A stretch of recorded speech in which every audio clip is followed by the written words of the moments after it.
6 o'clock, so I'm going to call the meeting to order. If everyone could stand for the Pledge of Allegiance. I pledge allegiance to the flag of the United States of America and to the republic for which it stands, one nation, under God, indivisible, with liberty and justice for all. All right, Kale, could you do the roll call? Good. Here. Here. Here. Here. Here. All right. Is there any changes to the agenda? None. Okay. Is there a motion to approve the consent agenda? So moved. Is there a second? Second. All right. Any further discussion? Hearing none, we'll move into a vote. Ruby? Yes, aye. Scott? Aye. Larry? Aye. Mike? Aye. I for myself, motion passes. Moving on. Do we have any public input today? None. All right. We move into our budget hearing. It is June 12th, 2024 at 6:01 p.m. And I am opening a public hearing regarding the Sheridan School District budget for fiscal year 2024 through 2025. Are there any questions from the board regarding the budget?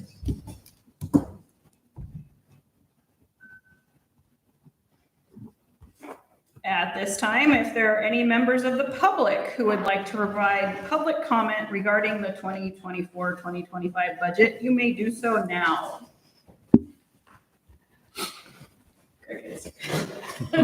With no further comments, the public hearing in this matter of the Sheridan School District's proposed budget for the fiscal year 2024-2025 is now closed. It is 6:02 p.m. Board, you will vote to accept the budget by resolution later in the meeting. All right.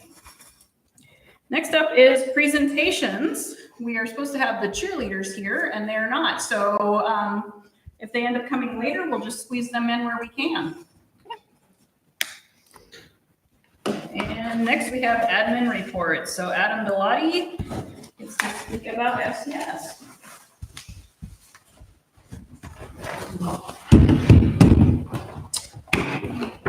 Okay, I have quite a bit of info to go over, so I'm going to move kind of quickly. Feel free to slow me down if needed. There in front of you is just a regular board report. We traditionally do finish up the school year 6 hours ago.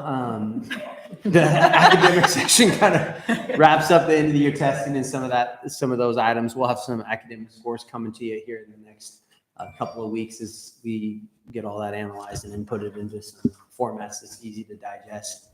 Sports, we wrapped up track this season, had over 50 athletes compete. That was a great time. We also had a ton of ribbon award winners at the 2 district meets, which was great to see. Those numbers were kind of back at that traditional number of athletes. I put it in a little section there about our end of the year activities, and I just mentioned 3 that had already happened when we wrote this. I'm going to share some pictures with you in a moment with a ton of other events. Drama Club was awesome. The kids, it has really grown. We did it down at the high school this year on the stage. The kids really got into it. It was very well attended by the community as well, I thought. Now the trick is getting them loud enough so everyone in the room can hear them. So we're looking to get possibly purchasing some basic lights and some hanging sound mics that we can utilize for next year. Band and choir performances were great between 6th through 12th grade up there at the high school. A few weeks ago, we did those back-to-back nights. I know some people had the opportunity to attend or hear about the fishing field trip, which was another event to remember. Karen got to come and help release some trout and unhook. It was great. Probably 200 plus fish caught and a lot of smiling faces. So really good time. There in the next section, attendance. We've been just checking in at each point. We wrapped up the year as of last week at 90.22, which is an increase of just under 5% over last school year. Much closer to where we want to be. Then I had just a section there for staff highlights.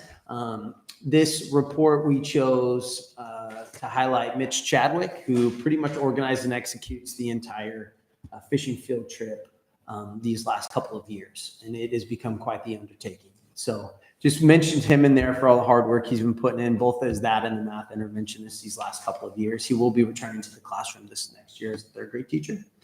There below that, you have Mr. McMillan, who's one of our middle school science teachers. And I think those of you that saw 8th grade promotion, he was also chosen as a staff speaker for that group. And he had I thought, a very good and a bit emotional speech. He really, really loves these kids. So it is great to see such a young profession coming about it with so much passion. And then lastly, Keely, our FCS librarian, she organized a book blast event again this year for year 2 and raised thousands of dollars, which translated to a whole bunch of free books that we were then able to put right back in the hands of kids. And in the school year, with them taking a whole bunch of much more reading material than we would normally get to send out. So a couple of upcoming events there. Could you let us get through this year first? Yeah. Really? And that's that we don't have to think about quite yet. So, and then I just asked Kayla to upload a quick PowerPoint of some picture collages. I just want to take a moment to go through there because there's some really cool things. That was in kindergarten and first grade. This was the letter F day, where our firefighters came and did a little presentation for all the kindergartners and first graders, and then what ended up being some second and third graders working it their way in because it was so well liked. If you keep scrolling down, that's the group picture right before our drama performance took place at the high school with our 4th, 5th, and 6th graders. There's some photos from our band and choir for FCS and SHS. Those performances that night. Keep scrolling down and you have the fishing field trip, which was fantastic. A couple of those kids, Adam there in the top right, that was the first fish he ever caught. He wasn't ready to touch it. It was his first fish he ever caught. Took us a couple hours, but we finally got him there. And then obviously you have Karen right there next to you. Keep scrolling down through there. And you have rocket launch day for our middle schoolers happened just this last week, where again we had the fire department and some paramedics come up and participate and make sure everything stayed safe. Those went good. Only one ended up on the roof. The rest of them landed pretty safely. So, and then just this last week, there's you have kindergarten celebration, promotion, and our parade of SHS graduates all taking place, and some photos from there. And then maybe one more. Oh, our Name the Street Sweeper contest. We were finally able to get the kids their ride in the street sweeper here on Monday. So those are our 5 winners who chose Sweeping Beauty, which will be painted on the side of the city's new street sweeper. Thank you to Mayor George over here who was able to help organize and participate in that. That's adorable. And then lastly, we were also kind of been working on a project that finally was finished up with all of our new lovely quilts. We were able to find a group who, the Coastal Hill Quilters, who created us an FCS-based quilt that we were hoping to get. There's one up at the school, and then one that we're hoping to it's add beautiful. for our Wow. collection, and that will also be hanging up for kind of big events and things like that. We're hoping to add that to the space. And yes, I did ask him to do the high school one. I just said make sure I was done first. They're going to start working on the high school one, hopefully here in August or September. Nice. And that's about all I have this morning. Any questions? I have a comment, having gone to the concerts, our middle school band is phenomenal. Yeah, they're really coming along. Yes. Thank you. I will make sure to communicate that to Mr. Evers too. I was super. Okay, good.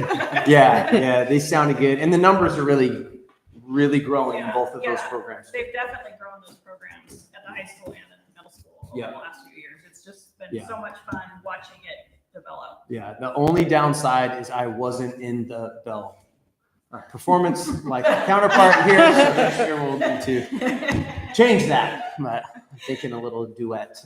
The bell choir is really awesome.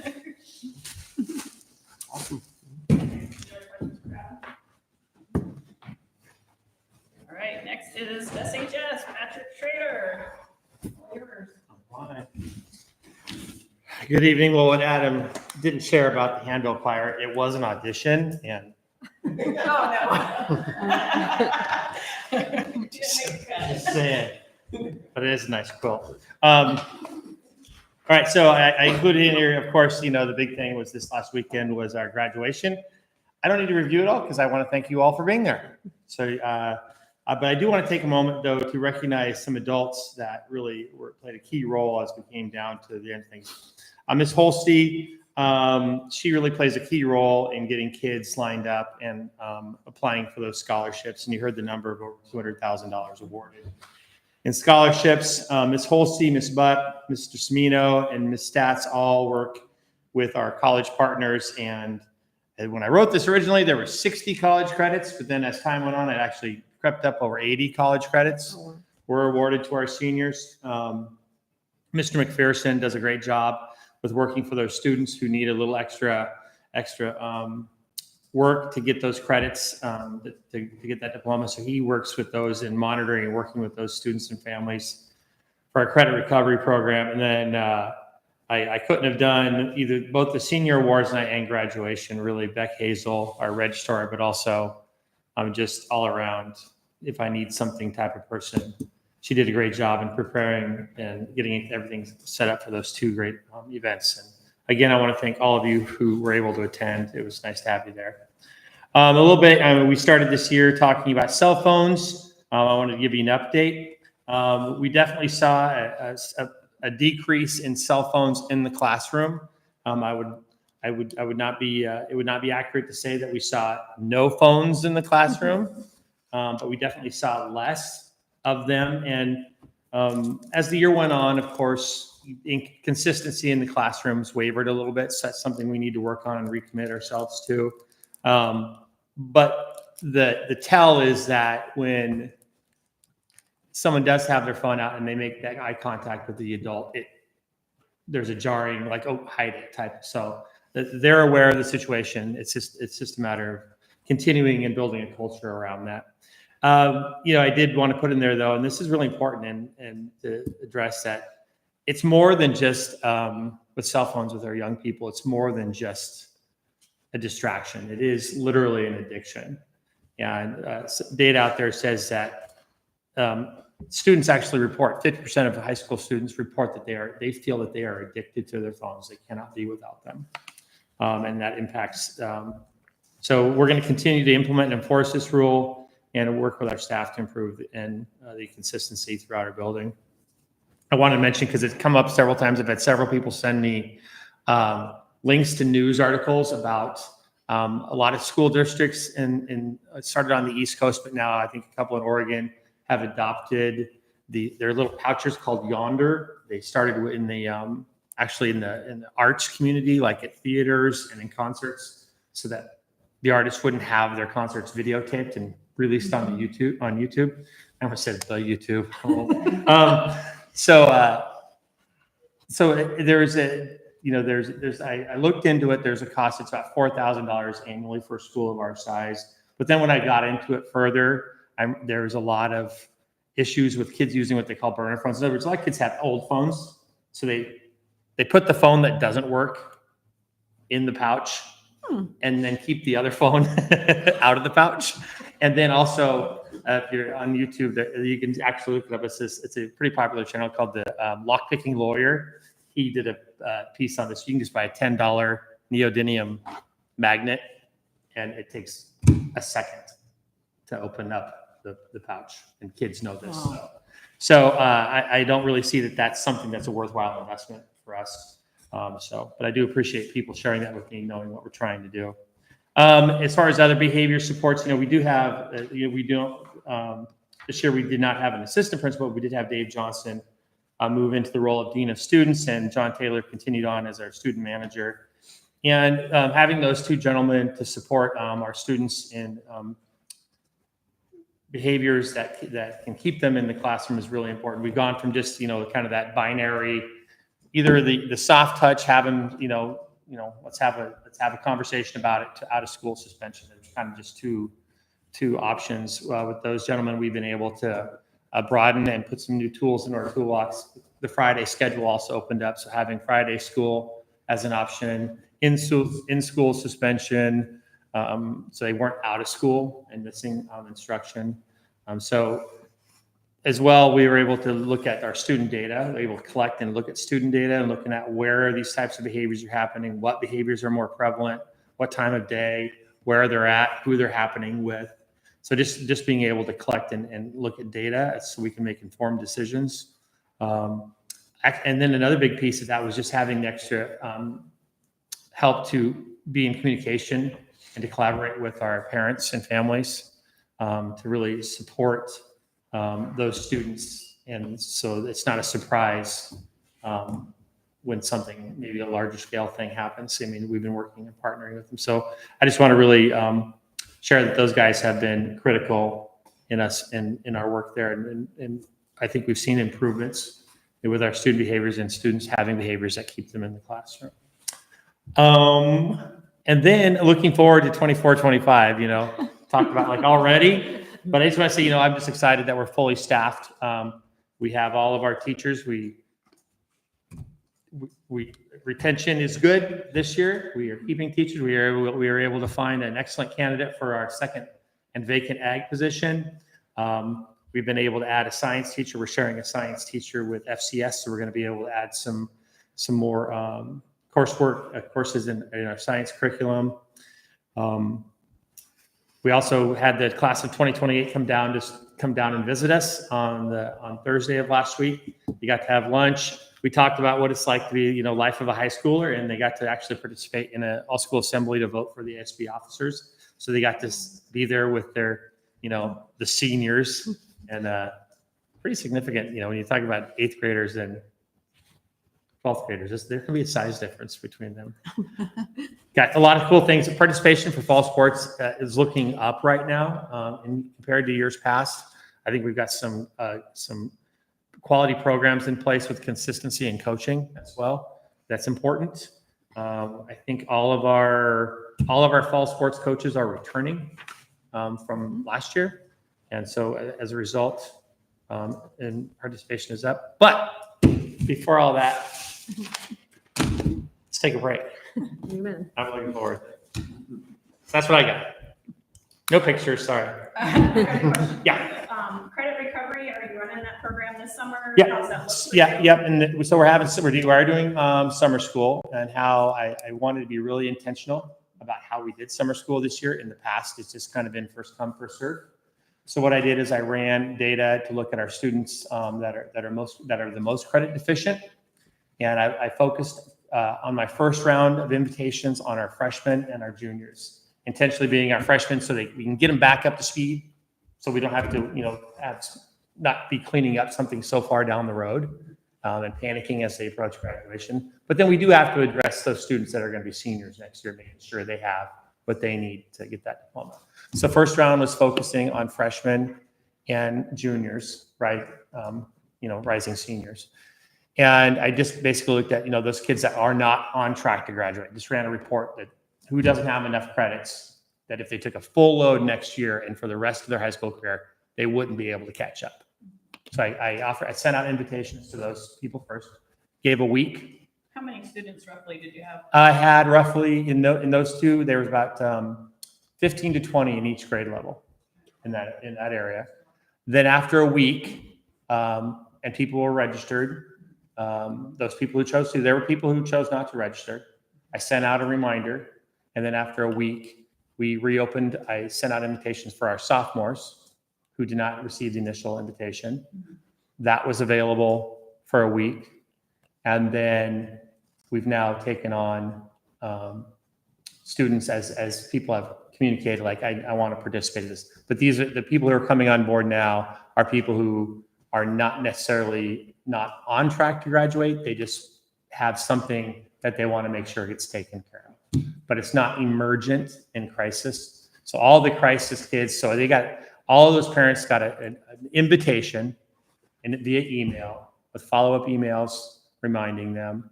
So I really believe the communication was strong and the process was strong. The other thing we've improved with that, instead of just like, okay, here's an online class, have fun, good summer, we are requiring a level of commitment and accountability. So students have to attend. We have 4 in-person sessions next Tuesday and Wednesday, and the Tuesday and Wednesday after that. They have to attend 3 of those 4 in-person sessions with Mr. McPherson. If they attend 3 of the 4, then they will be released to work independently during the summer with the support, remote, kind of like your distance learning kind of support. Those that do not accept that, do not meet that requirement, then we will, it's been communicated that they will not get to retain that spot. And I will use that time on those spots for students who have requested it and are on our waiting list. So I believe there's a real intentional, meaningful, and purposeful process in place. So what do we do about those students that don't want to do it and are not on track to graduate? Like, We what catch do you do? we catch them during the school year. Okay. And Yeah, try and do when they don't better. have a choice. Okay. Yeah. These are just kids. So what'll happen is they'll just down the road when they do their forecasting, they won't have the option of an elective class because they have to take a class that's a required course. So, and that was true with seniors who graduated this year. We had probably maybe 7 kids that we had to who had to take classes in addition to what they were taking. So, and we were able to get them there. I mean, the process, the system works, and we had the students, even though I said it was, like I said, it was a small class, we got them their diploma. So Glad to hear there's a great plan. yeah. Great question. Thank you. Any other questions for Pat? All right. Thank you. All right, next up is our superintendent report. Well, good evening. So, was thinking about, in fact, I'm finishing up 4 years. And I think the first time we started meeting, it was all on Zoom. And then I recall a meeting in the cafeteria. We're all 6 feet apart and wearing face masks. And we come a long ways. And we went through that year of online learning and then opening up the schools and then challenges with staffing. So here we are, June of 24 for the superintendent report. All right, last month we talked about curriculum and postponing the math adoption. I have gone back and looked at where we're at in the cycles and went to the Oregon Department of Ed and did a little bit of research. So what happened during the pandemic years is they did not do curriculum adoption, and they did kind of a reset, which is why it feels like we've got curriculum after curriculum after curriculum.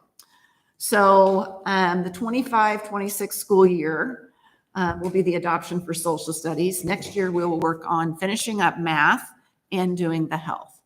The 2 most expensive curriculum, the one we've already done was Amplify, and that was for the English language arts, the reading curriculum. The second most expensive one will be math.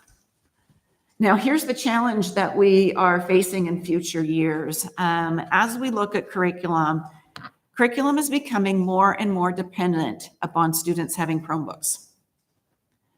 And in fact, it's getting to the point where there are some schools that aren't purchasing the textbook. Everything is online, and you have to have the one-to-one. So I'm presenting this information now because it's something that we're going to need to talk about next year. With our inventory, our replacement schedule for Chromebooks, I would like to have Erin Henderson present in the fall to talk about where we're at. Karen and I have had conversations about this. We went through Chromebooks during the online learning, students not returning them. And there's very, very little we can do when that happens. But that is a concern as we go through future adoptions. Can I ask a question? Yes, please. So if we know that that's a path that we're going to have to go down, where did that fall into the current budget that's being proposed? We've got maybe $50,000 for technology. But that's all of technology, not just Chromebooks. Correct, but mainly our technology right now is Chromebooks. Okay. It is. There's also things like projectors and like the screens and that kind of stuff. So we really want to get back into a rotation, like a replacement Right. schedule. Every year, so many are gonna get wore out. Mhm. and Come in. Mhm. I'm just curious if that's a proper allotment for what we're looking at. And depending upon how things shake up, we may put more in there. Yeah. But we still have the unknowns of how insurance is going to come out and some things. So as soon as we do the roll Mhm. and we get going by the end of August and find out where we're going to land with everything encumbered of what we can do for Chromebooks. But it's just something for the next 3 to 5 years to consider, and working with the curriculum company, because you would hope that the cost would come down because you're not having to purchase 200. Okay, You're so well, silly. then it's that yearly fee that we're going to have. And some of our curriculum is that way. I mean, it's a subscription and you just, pay for that each year and you get the update. So Adam, anything you want to add to that? Because you help out a lot with curriculum. Yeah, so I would say roughly half of the middle school curriculum is online based already. By the end of the next 4 to 5 years, I anticipate all of it being online. I think 6 through 12 is in a pretty good spot. Chromebook wise, it's roughly 1-to-1. Elementary is where the shortage is pretty heavy, but also elementary has more paper type curriculums, so we've been pretty intentional about that. ELA and math are much more expensive than everything else. So hopefully over the next couple of years, the cost for social studies or science is literally a tenth or maybe 20% of what an ELA and math would be. So in theory, as you get away from ELA and math, there's going to be a little more funds to Chromebook replacement. Right. On the other 6 years or 5 years. So is the math adoption curriculum like an estimate? Do we have an estimated number that it's gonna cost us that's in our current budget? Since we Adam, know what we have did- to adopt it? What did we end up with for math? Math, elementary paused, so we continue to adopt the one we've had, which is on the list. We have to do iteration every year. That's about $20,000 a year. But we paused the 6-year adoption process. Of our 4 finalists, if I had a rough guess, I'd say 120, 140,000 K-12. That's a rough guess.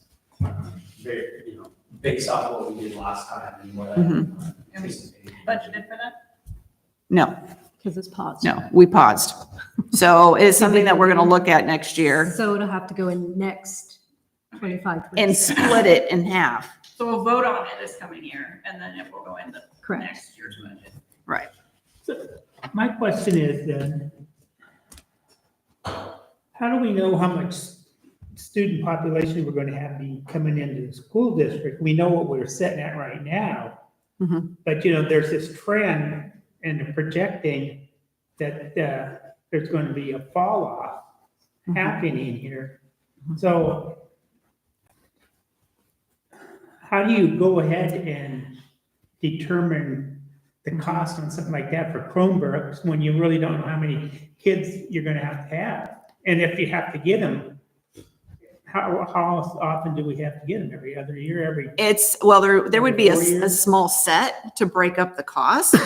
So there's a replacement schedule that we need to get on. But to answer your question, I just had a meeting with the researcher analyst from Flow Analytics, and he's the one doing our long range plan and looking at enrollment. And he's projecting out that we're going to remain flat. He said, you're going to have he'll share the documents on Monday night when we meet for the long range plan, or I will have them for you. 3rd and 4th grade tend to have an increase in enrollment, and in middle school or high school, we tend to drop. So it just evens out. So our numbers remain flat, but he's able to kind of look at, okay, here's what the trend is. So we know in 2 or 3 years, this is about how many kids we're going to have for 7th and 8th grade. So we're not projecting any growth. And so we're able to use the last couple of years, those numbers are going to stay about the same. that we can plan for. And like Adam said, our secondary students are doing much, much better at keeping the Chromebooks and taking care of them and returning them in. And the high school librarian is great at the small fixes and just keeping that inventory and keeping that going.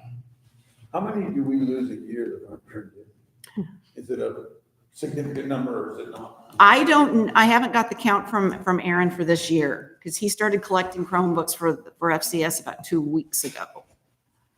You should have a count probably by the end of the month. Yeah. They are on about a 3-year life cycle. So in general, you're gonna lose a third just to aging out, let alone. Technology for you. Well, How and many we have roughly? how many do we have? Total. Well, during COVID, you had enough for the whole student population, Right. but you really haven't replaced a lot since then. Nope, we have not. We're getting some now for We bought a Q5 bunch at the beginning of 22. last summer. Yeah, we bought a bunch. If I had to guess, 400-ish. Aaron will have an exact number. Yeah, that's enough. Yeah, that's Yeah. fine. Pretty rough guess. Mhm. 400, 400. Mhm. But what Aaron explained to me too was with Chromebooks, like with this whole 3-year age out, they're no longer supported. I mean, the company kind of has you by that. At max, you might get 5 years, if that. So that 3-year window is when we want to start replacing them. But it's just something to keep in mind down the road, 3 to 5 years out of where curriculum is going and more dependent upon technology. All right, so I was contacted by Keller Roback, the law firm in Seattle. That is the law firm that organized and worked with districts in Oregon for the lawsuit that we participated in a couple of years ago. They are now forming the social media mental health lawsuit and just looking at the impact of social media and how it's advertising and the draw for students and its impact. I did have a meeting with them and asked, okay, what would be, if the board decides to enter into this, what are they going to need in the way of data? And they even said, like our contract for Yamhill County Mental Health Services, any of our behavior incidences that are related to posts of social media, which we've had several, where, students will share, look what somebody is saying about me online, those kinds of things. So we would have to put together a report and work with them on that. And similar to the other one, this is something that is months out as far as just a slow process as they gather more and more districts. But the larger districts, Seattle, Portland, have filed. And now they're just starting to reach out to smaller districts in the state. So just wanted to share that information. I'm anticipating we'll be getting more information over the summer, and that I'd bring this back to you maybe in September. And at some point, there can be a decision made on whether or not we would like to join. Sheridan School District would join. Do we have to pay to join that? No, we do not pay. I don't know that we would get funding out of it. And at some point, that it's, in some ways, it's taking a position that, hey, this is a real problem and we are concerned about this. But from what I can tell, and I will try to gather more information, very few districts in the region are joining this one. So I guess I just want to learn more and inform the board on it. All right, 4-day week survey results. These are the numbers that participated in the survey that went out. And I did it a little bit different this time. I wanted to collect what was working with the 4-day week, what people appreciated about it, thought was working, and then how could we improve? And I was able to go through and I just noted whether, is this a positive comment? Is this kind of neutral? Is this a negative comment, or it's not helpful at all? And I went through all the comments and labeled them. And then I started pulling and looking for themes. So here's just some of the things that came from staff. Having time on Friday to continue my education has been a tremendous benefit. We do have classified staff wanting to become teachers and taking courses, and they appreciated the Friday time. Ability to keep all meetings on a Friday is a good thing. The professional development, able to get through my curriculum. So there were some surprises in here for me that was great to hear from staff of the benefits. Time to work on grade level teams, medical appointments. There were very, very few negative comments from staff on this, or very few even the non-constructive comments. Less burnout for staff and students, easier to keep up with tasks, easier to schedule meetings, collaborate with other staff. The collaboration came out pretty strong among staff as a benefit. From parents, just some of the comments that I pulled. The same school hours every day. I think people appreciated not having an early release. That came out in a couple of different comments. Daughter loving the 4-day schedule. Someone who had gone from public school, from homeschooling, 4-day week prevented burnout. That came out in several comments from parents. Is my child's more ready for school on Monday morning? Scheduling appointments also came out in several comments from parents. Fridays off, ability to come to school if needed. And then several parents also mentioned really trying to schedule doctor's appointments on Fridays so that their children could attend. So the student ones were a little bit different of what's working. Some of them were very non-constructive, but there was more of like, I'm able to work, or I'm getting more sleep. I have time to reset. Things that have worked well. I thought this comment from a student was great. The 4-day schedule is not only there as an extra day for students to recharge, it can be a day that can work in their jobs. 4-day week, it allowed me to work on my homework I'd not otherwise be able to do on the weekend. Freedom to get my work done outside of school, my personal life. I've been able to keep the house clean of this schedule and not struggling on the weekend. So this is a hardworking student. So then I posed the question, how could we improve it? And what came out loud and clear for the staff is more of a set schedule. And when we went to Estacada, they are also on a 4-day week, modified like we are, and staff report on Fridays. They do 2 hours with students, 2 hours for teacher prep, and 2 hours for PLCs, professional learning communities, every Friday. That's the set for Fridays. So there was a lot of comments about like to see more in advance of what we're doing for professional learning, more planning that out. And somewhat more of the structured learning for students on Fridays, that set schedule. Laid out time ahead from the beginning. That just came through all the comments, that we just need to do more mindful planning of when students come in or when we're having professional development and when we're doing meetings. From parents. For staff from SES or SHS? These, I mix these up, but a lot of them have the same themes. They still like to know ahead of time. And I get that. And there were times we changed. We really had to learn and adjust. When's the best time on a Friday to have a staff meeting? And when is the professional development? And sometimes we were locked in if we had somebody coming from the ESD, which that was also another positive, because the ESD could come and work with our entire staff on a Friday morning for a training, and we wouldn't have to worry about subs or using another in-service day or how to break that time up. So that helped as well.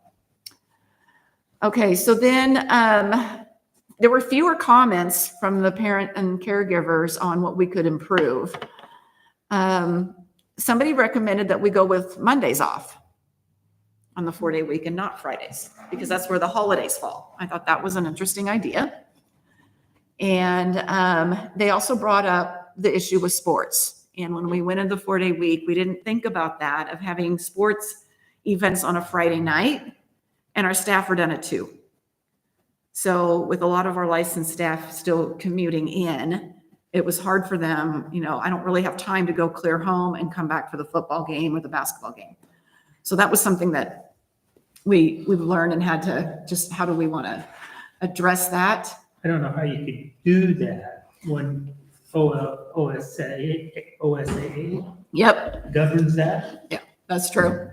Yeah, but their suggestion was, why don't you go with Mondays? And I don't know of anybody that has done a modified schedule with having Mondays off. So I thought that was interesting. Well, we kind of talked about that because if holiday was supposed to fall on Monday, Mhm. then you go to school on Friday Right. to make up that for the Right. 4 days. In the last comment, the parent said, I struggle remembering that my child has school on the few Fridays that they have it. As many times as we send out reminders, we send out a lot of reminders. So that also is a catch.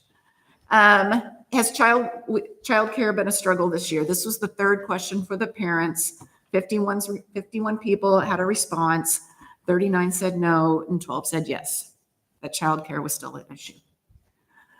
So the takeaways on this is we need to look at our Friday schedule, the planning, how we're communicating out to staff, and then also how we are communicating out to parents. But there was a lot of positives, more of don't change it. I really like this, but that wasn't constructive. I was trying to look for the benefits, like what is really working on this. And I can send this document out to the board.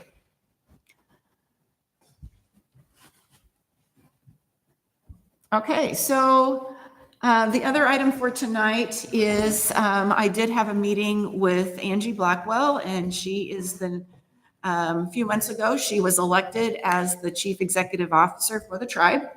She reports to the council. And even 2 years ago, I was approached about having an MOU with the tribe because we are in such close proximity. And I believe we have about 130 tribal students. So they are interested in this. I'm thinking it would be maybe a 4 to 6 month process. I don't have the template yet of what the MOU would even look like. I believe it will involve an agreement about curriculum.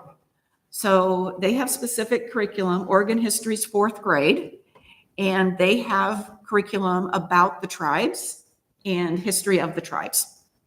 I don't know that much about it, but here I've listed in this box the current ways that we work with the tribe. FCS, you guys have some data review meetings with the tribe. We have tutoring for tribal students. Adam reported that we have 3 students participating in the Chinook language program as a half day. Tribal Club Monthly, they are partnering with us on Robert's Career Tech.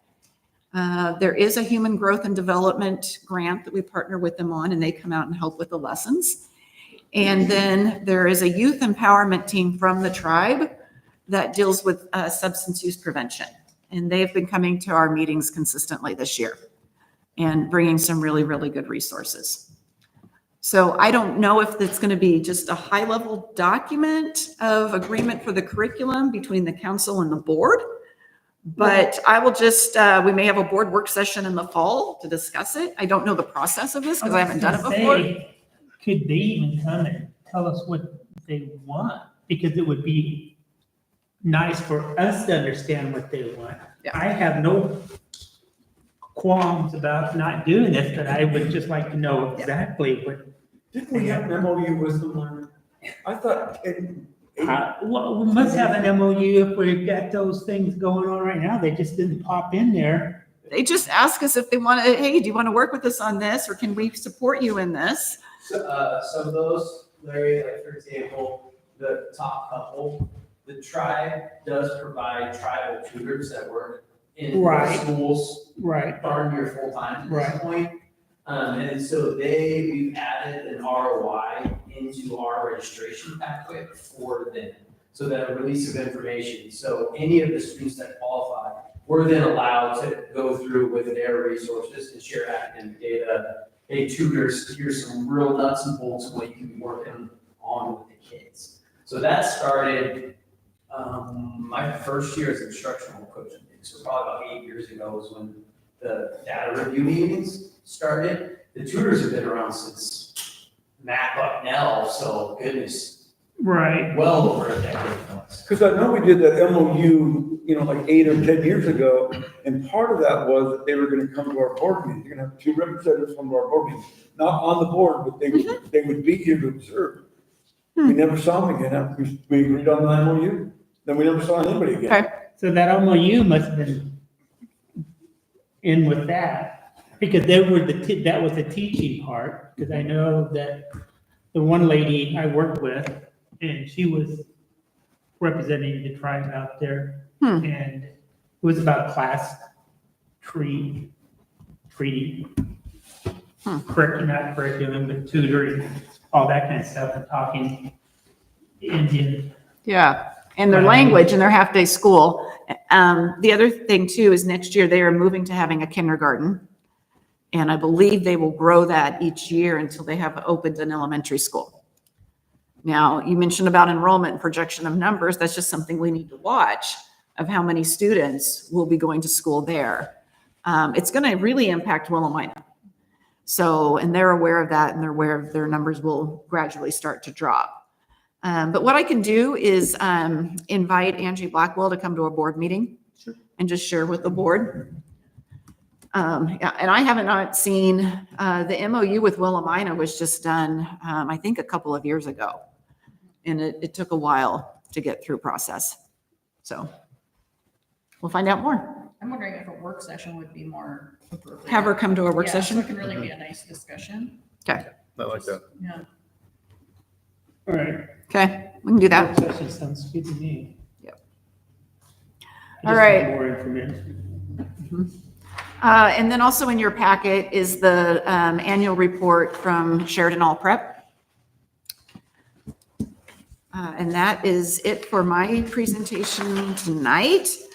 A couple of things that, we just mentioned next year, even though we're going to take a break, I want to put it on your radar, is that next year we will be doing the charter agreement with SHAPA. That will be negotiated. Next spring, we will have contract negotiations for the classified union, OSCA contract. And then the Sheridan Teacher Association, it will be fiscal only for next spring. So those are the three bigger things that we have for next year. How Just to long make was you that- aware. This contract we had with It was 2 years. Chaka. Oh, with SHAPA 5. It can go up to 10. We did 5 years. We did 5 years. Mhm. It was finishing up when I started. Right, we had to finish it. We had to finish it. There were some issues. Online. Yeah. Yes. Yeah. I guess time does fly by. Yeah. So here we go again. All right. Any other questions or comments? Thanks, Joy. Okay, welcome. Fiscal report, Karen. Well, I had a little tiny baby panic attack this morning. I went to go log into eFinance because I had to finish up payroll, and I got this big old, 404 server error. It's like, oh no, I can't finish. But it came back up about noon, and it wasn't just us, it was all over the place. So anyway, I have to go finish payroll when we're done.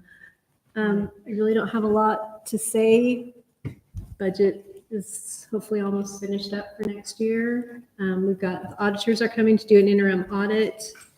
Got payrolls to finish up. And then wrapping up the fiscal year, start all over again. I am going to go to the summer conference this year. I haven't been for forever. I was thinking about it. The last time I went is when I was at Douglas ESD, and one of my friends that was with me kept saying, I don't feel very good. I'm like, I bet you're pregnant. She's like, no. And she got home and she was. And I think her So how old is like it? 8 or something. So it's been a while. Okay. I'm looking forward to it. Oh, that was the ASBO summer conference. Yeah, Okay. that's all I got. All right, any questions for Karen? All right, thanks, Karen. New unfinished business, July board meeting. Do we want to have one? Do we not want to have one? We don't need to have one, but we wanted to pitch it to you guys to see what y'all thought. We can do elections the following meeting. What, in August? Yep. Mm-hmm. Doesn't it say that in the policy you have to have your chairperson selected by the end of July? If it's an election year. If it's an election year, yeah, we checked. Everything seems to be, because it's not an election year, we are okay. And we've historically canceled July meetings when it's not an election year. So we don't have anyone new coming on the board. So we could just skip it unless there's something urgent or concerning. I'm on board with that. I have a small concern with the August date. I might have a conflict on that one. What is the August date? I think it's the 21st.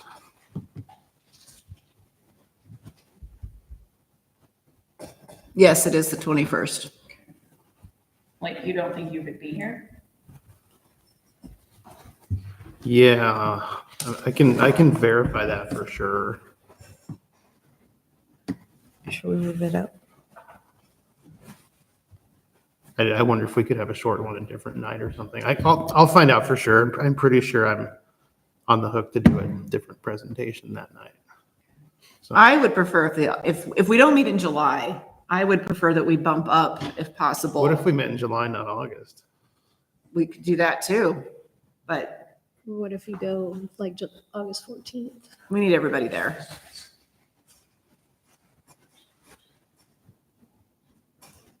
To make it earlier after skipping July. I would prefer You August can make 14th if we did I'm gone a lot, August. So, What's that? I'm gone a lot, but it's fine. I don't have to be here either, so.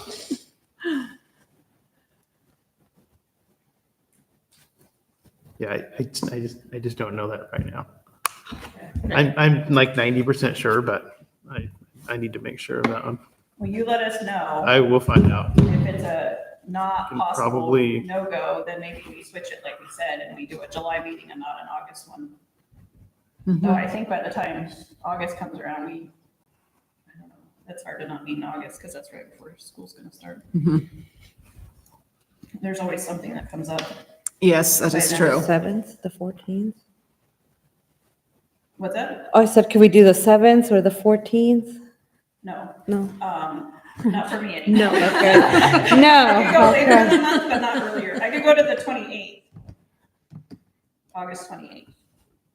But the rest of them. I won't be there. I was gonna say, I Oh, don't think you I won't could do be the there. 28th. I won't I be get there married in on the August 31st and because I'll I'm going to be. Vegas that day. Oh, okay. Thank I you. mean, But that's my you Tuesday can night. do whatever you want without me. I'm gonna go there with my Well- daughter. Yeah, August 28th. Okay. That's- Maybe you do it without me then. So, Are you out the 14th? Is that what you said? yeah, Yeah. you said you're out the 7th and the 14th. It's fair 7th and the season, guys. 14th. That's Yeah. what I was gonna say. Are we stuck on a Wednesday? No, the 14th I can make it. Yeah, I could make it the 14th. Why not the 21st? Could we meet The the, 21st, he's not available, so that's Okay. not available. so could we do August 14th? That's fine with me. Same. August 14th works for me. Okay. Do we need a vote on that? Or can we move it because it's far enough out? Well, I mean, we just need to post it as a public meeting, so Right. this is a proposed calendar for next year. And So so that's we're talking still about the 14th. no July. We won't meeting. have a July meeting? Right. No July, and then Okay. change the August one to the 14th. That's good. Okay. Sounds good. Plan. Okay. The other question, Calendar, yep. yeah, the other question I have is this year we tried to put in a periodic board work session just so it was on the calendar. Was that helpful this last year? We used them. We met. We also, through September, will have Monday meetings for long-range facility plan that two of you will be at. But with continuation of the strategic plan, with other things going on, and if we don't need to have a work session, we can always cancel it. So we can bring back to you on August 14th, a calendar that shows what months that, I think we did the first Wednesday of the month as a board work session Yeah. for some months. Yeah. I liked having it as a whole just because otherwise it's not Yeah. gonna make it on the calendar. We can do that. Yeah, I'd rather have a cancellation than a surprise meeting. Well, and that is nice because if something does come up, we can give public notice and change the work session to a board meeting. If we have to have like a 15-minute time, that it does make it easier for calendars Mhm. to have that. So, okay.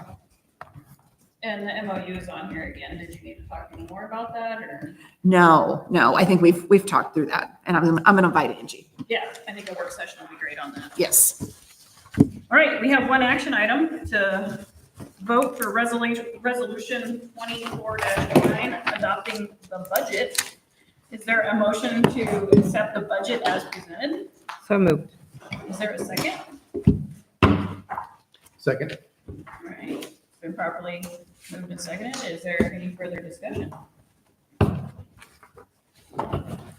Hearing none, we'll go to a vote. Ruby? Aye. Scott? Aye. Larry? Aye. Mike? Aye for myself, motion passes. So I have to read this. Be it resolved that the Board of Directors of the Sheridan School District 48J hereby imposes the taxes provided for in the adopted budget at a rate of 4.7882 per 1,000 of assessed value for operations, and that these taxes are hereby imposed and categorized for the tax year of 2024 through 2025 upon the assessed value of all taxable property within the district. All right, topics for the next meeting. Anybody have anything in particular they want to hear about in August besides voting? That's when we do the organizational We talk about who's on what committees and stuff too. and who's our auditor and who's our newspaper person and who's, Right, there's a couple of documents that the board will approve. And then I don't think also, we decide that though. You no, just we present it. will put that in there, but that is the August one. There are several documents that we approve. And like cost of school lunches, Oh, yeah, that document, yeah. sports fees and stuff. Anything? No? All right, board comments. Ruby, you want to start? I don't have any comments today. I'll make a couple. I was able to verify that I won't make the 21st. I Perfect. usually have to do Changed it. presentations like twice a year on Wednesdays, so thanks everybody for accommodating that. Yeah, I appreciate that. And just, I'm probably addicted to my phone as much as a lot of kids and everything. And I'm old enough to know that when I read a news story, I get more news stories about that and more news stories about that, and they never stop coming. I'm really interested all the time in the school district stories. And I just see a constant drumbeat the last 2 months of districts blowing up. And they're not just local, but they're nationwide, and they're in the state and surrounding states. And I just want to give kudos to our superintendent, our financial wizard, and everybody else involved in putting together that budget, because we're okay. And most of the years, okay is what's expected, but just watching people just blow up left and right, just kudos and praise. Nice work. Thank you. Larry? Nothing. Don't be new.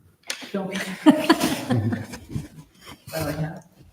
All right, my board comment is a little different. Dorian knows this, and most people in the room know this, but I am not enrolling my kids in Sheridan next year. Well, it is kind of, they're enrolled in Shapa now for next year. I hope nobody takes this personally. It's because we're traveling out of the country for a while. We're going on a mission trip to Wales, and it just was easier with our schedule. Now, my kids might hate it. We don't know. And if that's the case, we will be back very quickly. And if they love it, then that might be a change for our family. We really don't know. I'm not leaving the board. I don't plan to run for reelection as chairperson. I'm going to leave that for one of you guys to step up and do, so I can focus on my family, since I'm going to be gone too. So anyhow, feel free to share that with whoever you want, but I think most of the staff know by now. Not an easy decision, but I hope everyone knows that I still support this school 100%. That's it for me. Thank you.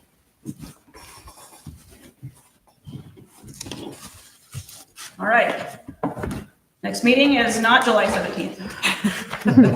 August Until 14th. August. Yeah. August 14th. And there's upcoming events, as you probably have all heard, hometown days. And the long range facility plan. Who's on that committee? You said 2 people? Mike. But I can't make it. Mike can't make it. Larry, you're going to be there Monday night? This coming Monday? Yes. Yeah. I'll send you a reminder. Okay. Yep. Molly's gonna sit in for me. Okay. Perfect. All right, well, it's 7 o'clock on the nose, so I adjourn this meeting. Thank you. So what time is that Monday night? 6. city of address. Do you have a dress? Oh,